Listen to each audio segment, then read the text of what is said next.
Well, Republicans are now attacking telework. That's right. Work from home. It's an abomination that you would sign an agreement to let 98% of the people in the administration stay at home and work. That's not what I did, Congresswoman.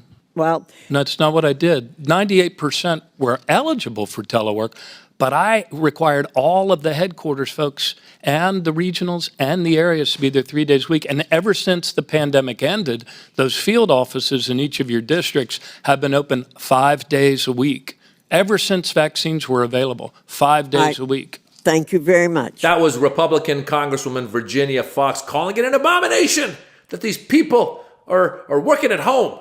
And then the Commissioner O'Malley, was like, no, dude, they're qualified to work at home, but most of them aren't working at home. That's just not the truth. And the truth is, there's actually good reasons why people should work at home. These people want to do their jobs. They want to do their jobs well and efficiently, but every 3 weeks, we come out here and we attack what we already know is an efficient way to work. And why do we know that?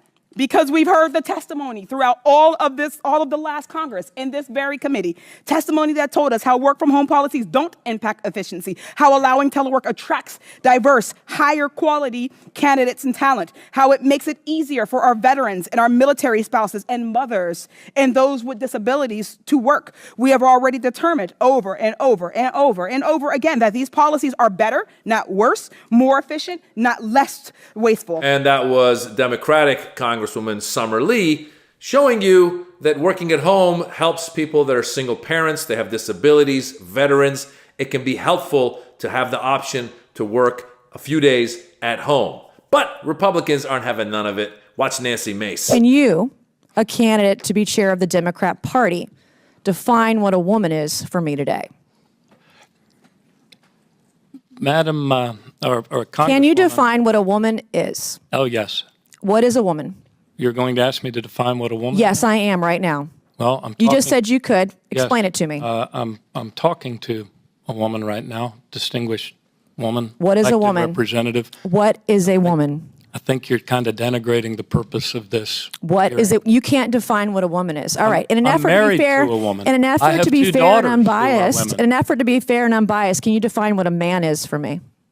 I have 2 sons Okay. that are men. Okay, that just took a really weird turn. How did we go from talking about working from home to then defining a man and a woman? Like, is Nancy Mace just going to make everything about defining a man and a woman? I don't know. It seems to be her modus operandi. But here's the real reason why Republicans want to stop federal workers from working at home. I think it's important to observe that this hearing is not just about telework and work from home policies. It is actually setting the stage for dismantling the federal workforce. How do we know this? Because the co-chairs of the DOGE task force, Elon Musk and Vivek Ramaswamy, have been very open about telework ending as a way to get thousands of federal employees to leave. In fact, right after the election in November, they published a thought piece in the Wall Street Journal, which stated that telework would result in voluntary terminations of federal workers. Aha! That's why Republicans don't want people working from home. Representative Melanie Stansbury just broke it down for us. It's a plan that was proposed by Vivek Ramaswamy and Elon Musk, saying that if we get rid of telework, a big portion of the federal employees will not want to come into work and they will quit. And all of a sudden, that's how you get rid of them. And this starts sounding a little bit like, remember Project 2025? You guys remember that one? That was hot during the elections. And we were telling you, be careful, Project 2025. They want to implement a situation where they bring in federal workers that are all loyal to Don and have total loyalty, as opposed to federal workers who might have experience or are neutral, meaning that they're different parties, Republican, Democrat, but they've been there for years and years. So basically, what we're seeing now is one way to implement Project 2025 without saying they're implementing Project 2025. So they don't need to go and say, we fired all of these federal workers and then, hired people that we interviewed. And in the interview, we were like, will you do everything Donald Trump asks? And they were like, yeah. And we go, okay, you're hired. Do you have any experience for this position? No. Well, you're still hired because you'll do whatever Donald Trump says you wants you to do. So they want loyalty. They don't want experience. And so they found this runaround to say, let's get rid of telework. And you saw that first Congresswoman there, Congresswoman Fox, who, by the way, who gives these people their information? Like, don't they have a staff? Shouldn't someone in the staff had said, look, 98% qualify for telework, but 98% are not doing telework? Can you imagine if 98% of employees of any company, much less the federal government, were all doing telework? It would be COVID, but it wouldn't be today. Today, people are going into offices, and like that commissioner said, some use days to stay at home, and it helps. I think what's happening is many of them probably go to the office once or twice a week at least, and then work from home the rest of the time. Which, as long as you're productive, then sure, why not?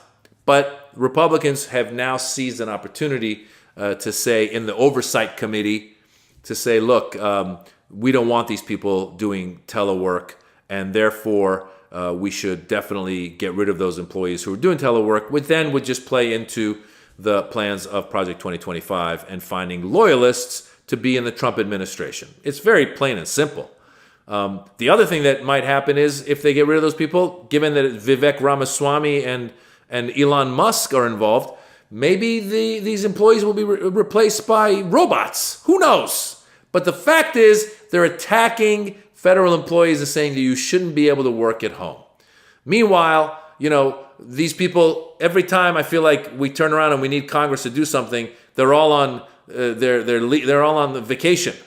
They haven't gotten anything done. Republican Congress got nothing. It was one of the least productive Congresses in history.